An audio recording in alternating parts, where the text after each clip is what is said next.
کچا ہوتا ہے۔ حضرت آمنہ فرماتی ہیں اس ذات کی قسم جس کے قبضے میں میری جان ہے، یہ ننھا مہمان جتنے دن میرے پیٹ میں رہا مجھے ایک مرتبہ بھی کبھی متلی محسوس نہیں ہوئی، میرا جی کچا نہیں ہوا۔ اور تو اور حضرت آمنہ فرماتی ہیں جب یہ بچہ میرے پیٹ میں تھا میں جس راستے سے گزرتی تھی مجھے صاف محسوس ہوتا تھا دائیں طرف کے درخت بائیں طرف کے درخت جھک کر کے مجھے سلام کر رہے ہیں۔ اور تو اور آمنہ فرماتی ہیں کہ میں جس کنویں کے اندر پانی لینے کے لیے جایا کرتی تھی اس کنویں کے اندر پانی بہت نیچے ہوتا تھا، لیکن جس وقت میں جاتی تھی رب کعبہ کی قسم میرا ڈول کنویں کے اندر بعد میں پہنچتا تھا لیکن کنویں کا پانی اوپر پہلے آ جاتا تھا۔ ساری کی ساری عورتیں حیران تھی، پریشان تھی، اور وہ یہ کہتی تھی کہ آمنہ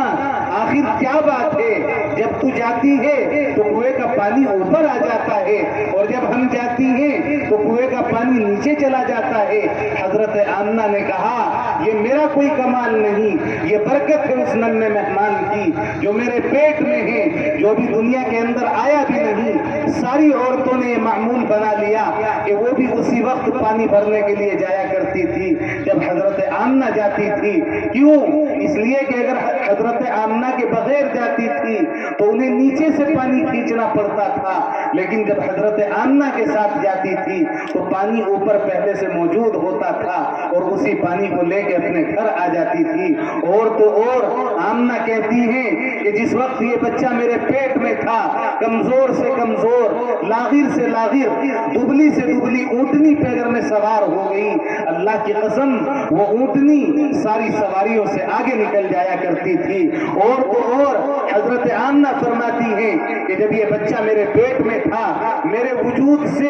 ایسی خوشبو پھوٹتی تھی، ساری محلے کی عورتیں آ کر کے پوچھا کرتی تھی آمنہ ہمیں بھی تو بتاؤ کہ کون سا پرفیوم لگاتی ہو، کون سا عطر لگاتی ہو۔ حضرت آمنہ کہتی تھی رب کعبہ کی قسم میں کوئی عطر نہیں لگاتی، یہ خوشبو ہے اس ننھے مہمان کی برکت سے جس کو دنیا محمد و احمد کہنے والی ہے، جس کو دنیا مصطفیٰ اور مجتبیٰ کہہ کر پکارنے والی ہے۔ یعنی ابھی آپ دنیا میں آئے نہیں مگر آپ کی برکتیں شروع ہو گئی، آپ کے معجزات شروع ہو گئے۔ اور آؤ ذرا میں آپ کو شب ولادت کا منظر بھی سناتا چلوں۔ حضرت آمنہ فرماتی ہیں کہ جس وقت اللہ تبارک و تعالیٰ کو یہ منظور ہوا کہ یہ ننھا مہمان دنیا کے اندر آئے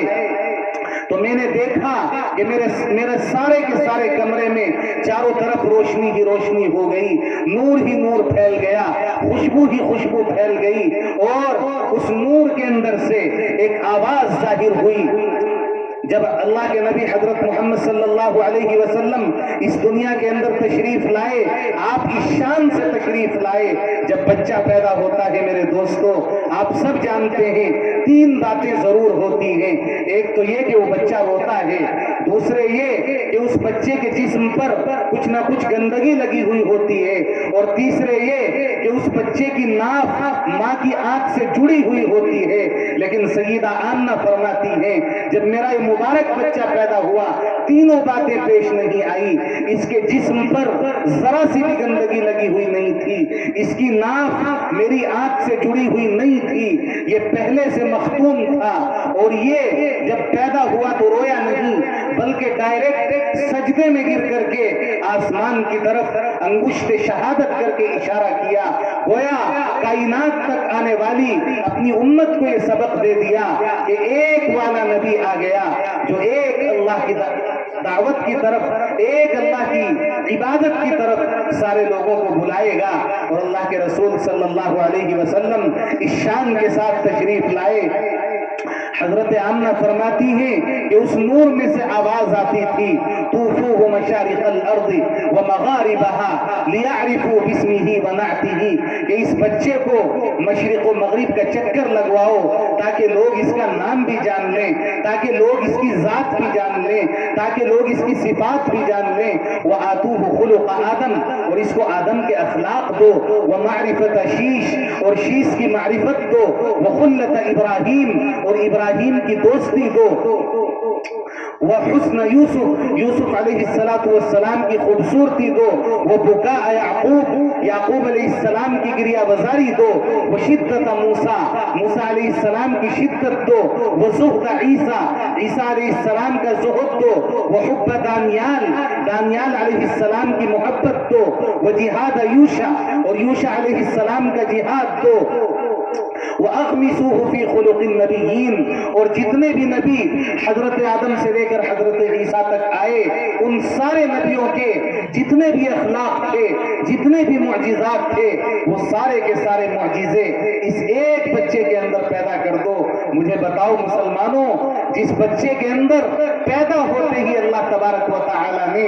1,24,000 نبیوں کے اخلاق ڈال دیے ہوں، اس بچے جیسا عظیم کوئی بچہ کائنات میں کہاں سے لاؤ گے؟ اس بچے جیسا عظیم کوئی بچہ کائنات میں کہاں سے تلاش کرو گے؟ نہیں ہو سکتا۔ سورج مشرق کے بجائے مغرب سے نکل سکتا ہے، زمین اوپر جا سکتی ہے، آسمان نیچے آ سکتا ہے، لیکن اللہ کے رسول صلی اللہ علیہ وسلم جیسی عظمتیں، آپ جیسی رفعتیں، آپ جیسی بلندیاں اب دنیا میں کسی کو نصیب نہیں ہو سکتی، نہ آپ سے پہلے کسی کو نصیب ہوئی، نہ آپ کے بعد کسی کو نصیب ہو سکتی ہے۔ اللہ کے رسول اس شان کے ساتھ دنیا میں تشریف لائے کہ آپ کی پیدائش سے پہلے آپ کے معجزات شروع ہو گئے، آپ کی پیدائش کے بعد آپ کے معجزات ظاہر ہوئے، بچپن میں معجزات ظاہر ہوئے۔ آپ جانتے ہیں، یہ واقعہ آپ نے بار بار سنا کہ عرب کے لوگ اپنے بچوں کو خود دودھ نہیں پلاتے تھے، بلکہ دودھ پلانے کے لیے دیہات میں بھیجا کرتے تھے تاکہ اس کی اچھی پرورش ہو جائے، بہترین نشو و نما ہو جائے، اس لیے کہ دیہات کا ماحول ذرا صاف ستھرا ہوتا ہے، وہاں پولیشن اور گندگی نہیں ہوتی، اس لیے عرب کے لوگ یہ چاہا کرتے تھے کہ ہمارا بچہ شہر کے اندر دودھ نہ پیے بلکہ دیہات کی کسی عورت کا دودھ پیے۔ عرب کے اسی رسم و رواج کے مطابق اللہ کے نبی حضرت محمد صلی اللہ علیہ وسلم جب اس دنیا میں تشریف لائے تو ان کے گھر والوں نے بھی یہ چاہا کہ اللہ کے رسول بھی کسی دیہاتی عورت کا دودھ پیئیں۔ وہ دیہاتی عورتیں ہر سال آتی تھی اور بچوں کو لے کر کے جاتی تھی۔ حضرت سیدہ حلیمہ رضی اللہ تعالی عنہا جو ہمارے نبی کی رضاعی ماں ہیں، جن کا آپ نے دودھ پیا، وہ فرماتی ہیں کہ میرے ساتھ بہت ساری عورتیں آئی تھی، ان سب کو مکے کے بڑے بڑے خاندانوں میں،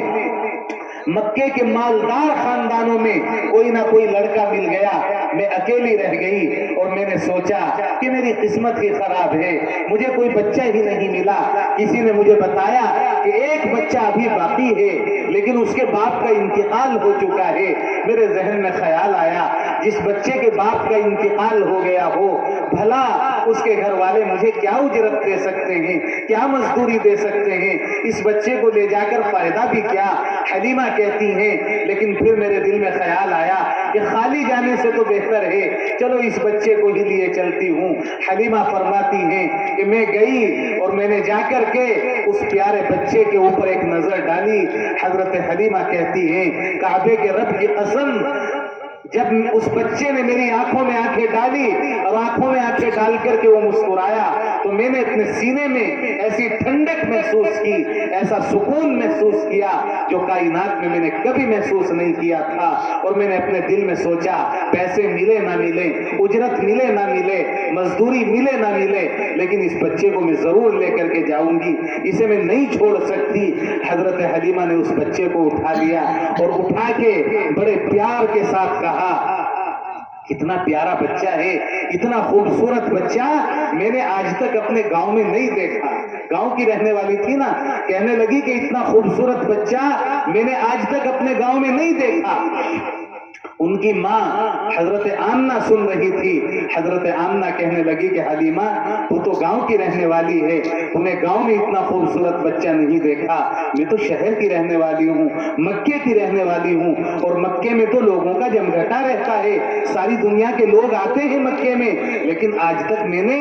مکے جیسے شہر میں بھی اتنا خوبصورت بچہ نہیں دیکھا۔ حضرت عبد المطلب حضور پاک کے دادا جو کھڑے ہوئے سن رہے تھے، انہوں نے کہا کہ حلیمہ آپ نے گاؤں میں اتنا خوبصورت بچہ نہیں دیکھا، آمنہ آپ آپ نے شہر مکہ میں اتنا خوبصورت بچہ نہیں دیکھا. آپ تو عورتیں ہیں, آپ باہر نہیں جاتی, میں مرد ہوں, میں باہر بھی جاتا ہوں, مجھے شام بھی جانا پڑتا ہے, مجھے یمن بھی جانا پڑتا ہے, مجھے عراق بھی جانا پڑتا ہے.